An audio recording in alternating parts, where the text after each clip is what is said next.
shot the cannon and driven over a Jeep. And that was the time when it was like a collector's item. Like obviously these things are rare because they're World War II tanks, but this one's like dressy. Like the stars are painted right. The fenders on these things, you might think, oh, it's a tank. I bet it's tough. Well, the fenders are just like car fenders, the part that like sticks out on the edges.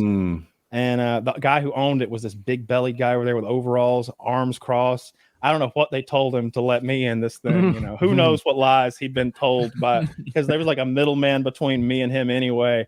And I'm filming with a reenacting crew. These aren't, it's not just a guy. That's Mo. He drives it. It's like, no, that's fucking Gunnery Sergeant Pete Townsend of the 44th Brigade. And like, they're all wearing the exact shit. It looks like Fury. There's pictures of it. I'm sure on my social media somewhere. It's like Fury. They're all in their gear with their helmets and everything. And I'm in that thing, and we're supposed to drive over the edge of this Jeep Grand Cherokee that I've procured for $800. And I want to crush the motherfucker, right? But they're like, slowly go up to it, push up onto it, and then back off. And I'm talking to homeboy that's driving it. I'm next to him. And, you know, he's got his gear on and everything. And I'm like, this is exactly how it would have been, you know? And rolling through the streets of some French town. Look how hard he hit this motherfucker. He hit it full fucking speed. He didn't slow down a bit. Dude, I hyped him up and he crushed it. You know, it's a tank, so like a couple miles per hour. Okay. In reality, like jogging speed maybe, but it's a tank, so it like and I don't know if you can tell from this angle, but that front fender thing there is fucked up on the other side. I'm pretty sure. Yeah, that's what am I holding there? Oh, I'm holding. See, I've got two rounds there. The one on my left is like a solid lead projectile, and the one on the right hand is my right hand. Your like camera left is like a shot shell, which turned out to be completely ineffective even at close range. Just nonsense. But what does that mean? Like it was a tank shot? I think it was a round. Yeah. I think it was supposed to shoot a bunch of balls or something. But we shot it, and like I don't think we made contact with the target. We saw a little dust downrange where it like hit the ground a few spots, and it was like that would have scared some folks, wouldn't it? Yeah. How many times did you shoot it? I honestly don't remember. We probably had a dozen rounds or something like that. I'm sure. Like those, you could. They're just loading those. What was it like to get the rounds? How did you procure them? Or did the guy? Yeah. Bring? So if the guys who own tanks, artillery pieces, things like that still fire, they load their own ammunition. So they have enormous loading dies, kegs of powder, like out of like video games, you know, the exploding barrels. They've got those. And they'll make their own projectiles, form them out of liquid lead, and make their own bullets. Cause obviously you can't go, get those old rounds anymore. And it requires some special licensing. Like first you've got to have a tank, which is really just a road vehicle in the end. A lot of them have plates on them so you can drive them somewhere. We did that a couple times.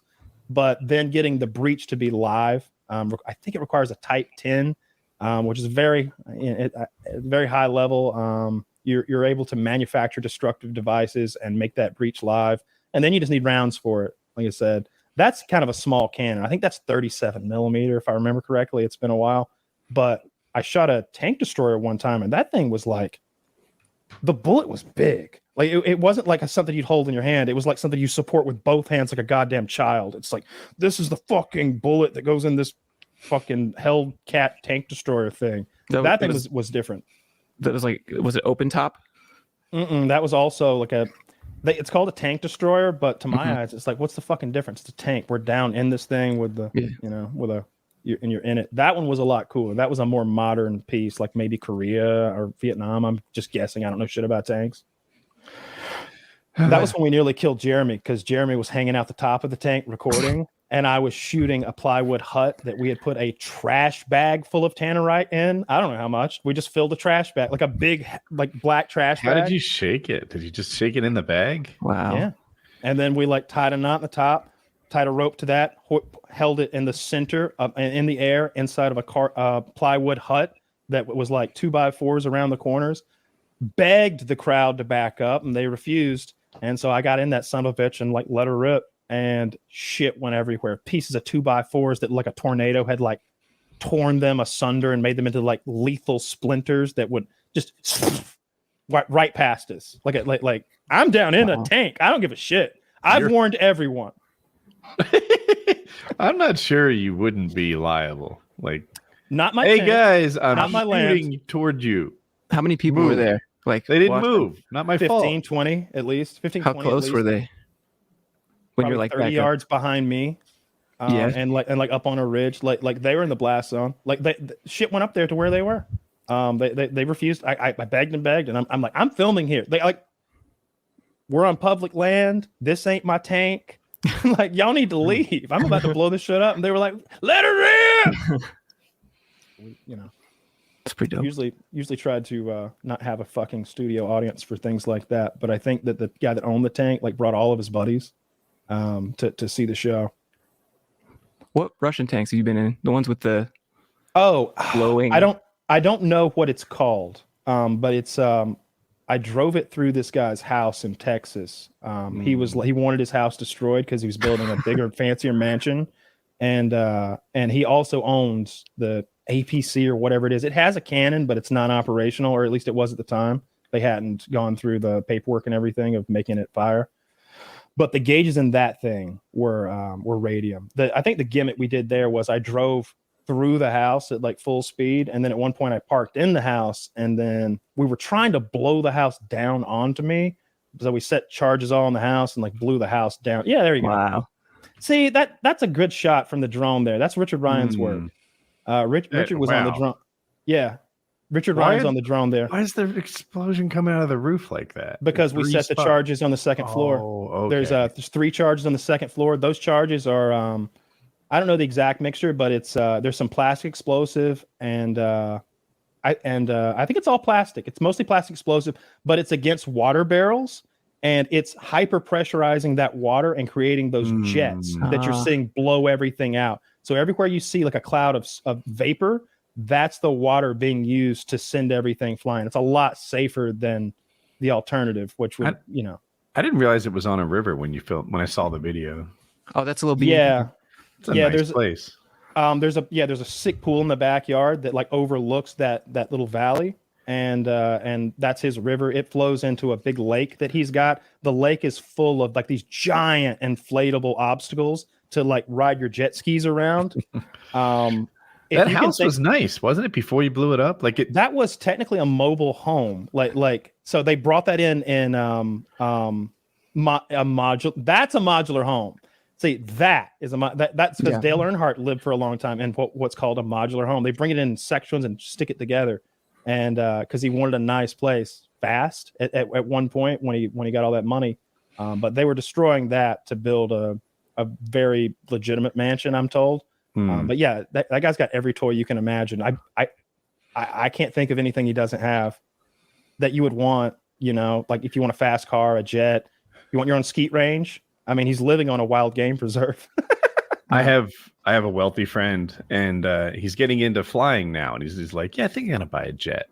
And it's just like that. He was asking me for like, what would you look for if you were choosing a flight in school, like instructor, you know? And I didn't know, but I had friends who have licenses, so I passed it on. But it's just kind of neat to be like, to have that kind of cash. He can have anything he wants. Yeah. Nearly. I mean, there are some super yachts and stuff. But like he can make things happen as well. Because like I know there was a time over there in Texas where they were like, well, can't have a jet without a runway, can we? Let's get started on that. And it's just like, hey, call the graders. We need a runway. we're gonna need 3 miles of concrete too. Make that happen. Like, how do you make that happen? They just made a fucking runway, right there on the property. I don't know what that must have cost. What does a runway cost? I don't know. Land and take off, jet off. Is it $1 million? How nice is it? I don't know. Is it? I don't know. I mean, it's just a private landing strip in the end, but I know they land like a jet, like a jet that you and the boys get in and hop on over to New Orleans and kind of thing. I've never seen an asphalt runway. Asphalt taxiways, yes, but not runway. Maybe it has to be grass or concrete. I don't know. I guessed concrete. I don't know. That's pretty wild when you've got hundreds of millions of dollars and you've also like the way his thing is set up there. I don't think there's a bottom. I think it's a nonprofit that they're running there with the wild game thing, taking care of those animals. So I think things are set up real well there for sure, but I think the nonprofit is making a profit. I don't know. I'm just guessing.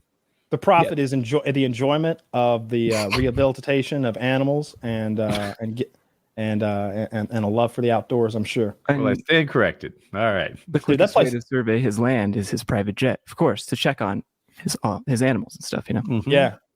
Yeah, makes sense. I would like to go, I keep saying it, but I want to go kill a bear. Every time I really want to go on a bear hunt. Would any bear do?